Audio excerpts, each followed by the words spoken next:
Kahit gaano man kalakas ang bagyo at ulan, hindi papatinag ang taong may pangarap sa puso. Araw-araw kakayod, araw-araw panalo. Ngayong araw na to, Biyernes ng umaga, ay nananalasan ang bagyong Umpong dito sa Manila. Ramdam na dito sa Manila ang bagyong Umpong na kasalukuyang nananalasa sa kabigulan. Kaya advice ko lang sa mga motorista dito sa atin, dito sa Manila, ingat at posible yung disgrasya sa ganitong panahon na malakas yung ulan at hindi natin masyadong makita yung mga kalsada. Andito tayo ngayon sa Mindanao exit. Galing tayo ng Bulacan, galing tayo ng Marilao, at ganito ang sitwasyon dito. Malakas na yung ulan at pabugsog-bugso na rin ang hangin dito. Medyo madalang yung sasakyan dahil nga sa bagyong Umpong. Madalang na yung biyahe, pero may mga nakapigil na mga sasakyan sa kabilang kalsada. Ito yung northbound at ito yung southbound sa kabila. May mga nakaparada ng sasakyan, tumigil na sila siguro under of observation o check up ng mga sasakyan, kaya tumigil sila dahil masama nga yung panahon.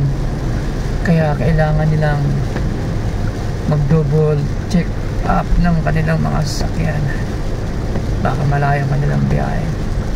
Ito yung Mindanao exit galing ng Index.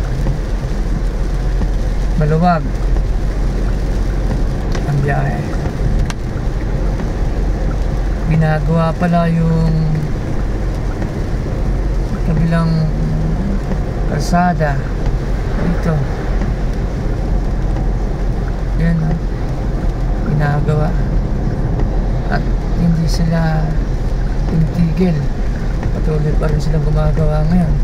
Baka madali na rin yung kanilang project dito dahil nga sa tag-ulan at kailangan na rin matapos siguro to.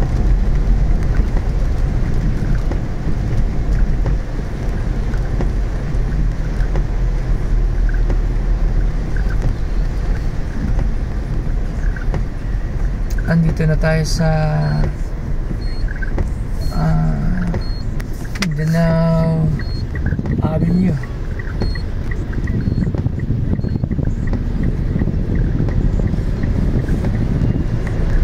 Traffic yung kabila. Yan o, traffic. At masikip pa.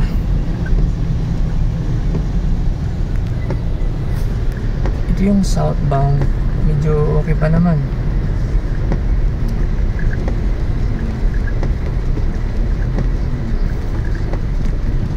Yeah, medyo may mga malalalim na lubak pala dito sa mga motorista, lalo na sa mga single na motor.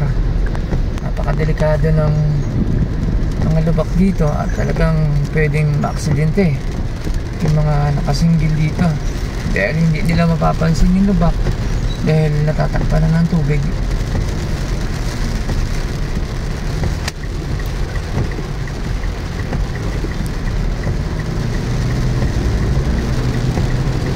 Gumagawa sila.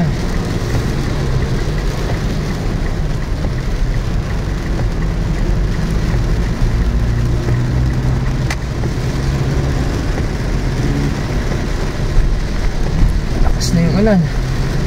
Kaibigan, yung mga bumabiyahe ngayong araw na to, doble ingat po tayo dahil palakas na yung ulan dito sa Quezon City at ramdam na yung pananalasa ng bagyong Umpong dito sa Metro Manila.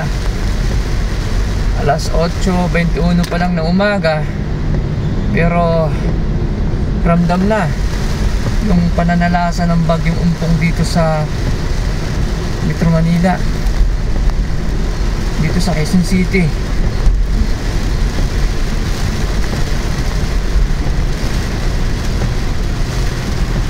Medyo marami pa rin bumabiyaheng mga single dahil siyempre lalo na yung mga motor at pamilyadong humahapit para kumita ng pera. Patuloy pa rin silang bumabiyahe. Ingat mga paps, dahil sa panahon ngayon napakahirap humanap ng pera.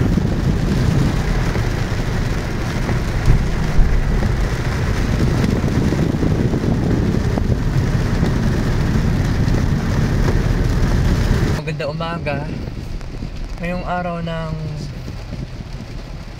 Biyernes, ay malakas na yung ulan dito dahil sa bagyong umpong na nalasa dito sa Manila.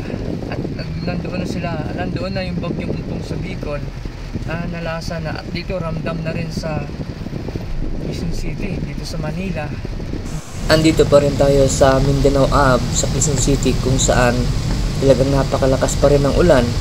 Mag-aalas 9 na ng umaga at ganito ang sitwasyon dito. Marami pa rin akong nakikita mga motorista at mga tatay, talagang hanggang sa ngayon ay patuloy pa rin silang kumakayod para sa kanilang pamilya.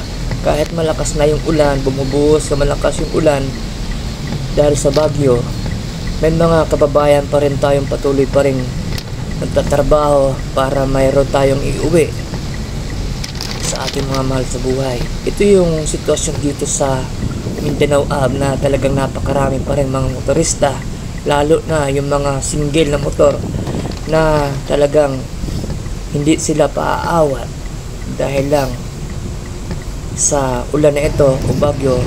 Ang mahalaga ay meron silang may uwi sa kanilang pamilya.